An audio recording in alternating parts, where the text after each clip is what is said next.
উপস্থিত আপনারা সবাই দেখলেন আমার বোনের শরীরের ওজনের চেয়ে বেশি টাকা দিয়ে দিচ্ছে মাইটা। রাহুল, তোর 3 পুরুষ পয়সা খাইতে পারবো এই টাকাগুলা দিয়ে।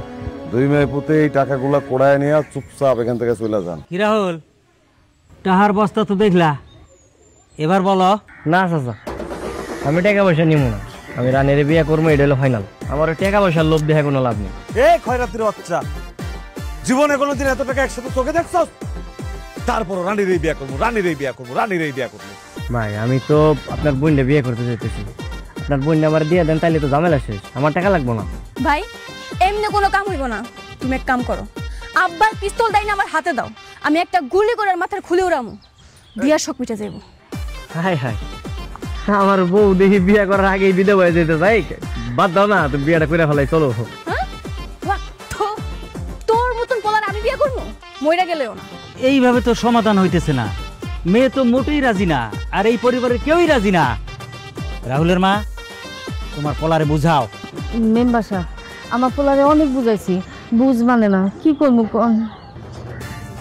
কতগুলা টাকা রাজি হয়েছে, আপনার সবাই বড় লোক হয়ে যাবো। ঠিক পাগল, এই কটা টেয়ার লোকে করে আমি বিয়ে করবো না? হ্যাঁ,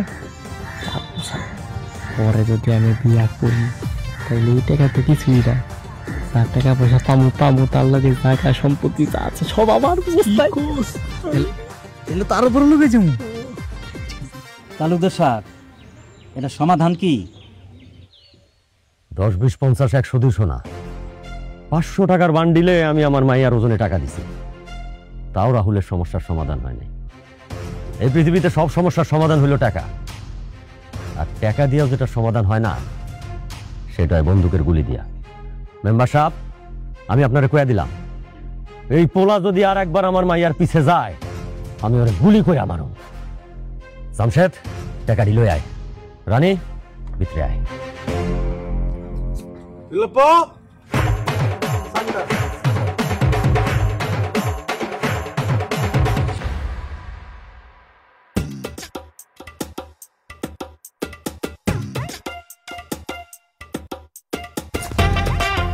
দেখছেন কত সুন্দর জায়গা।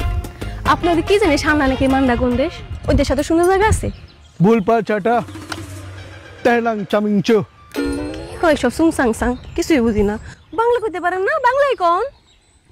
সান্ডা সান্ডা সান্ডা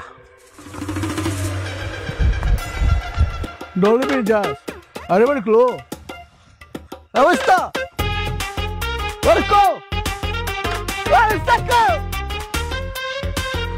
অবস্থা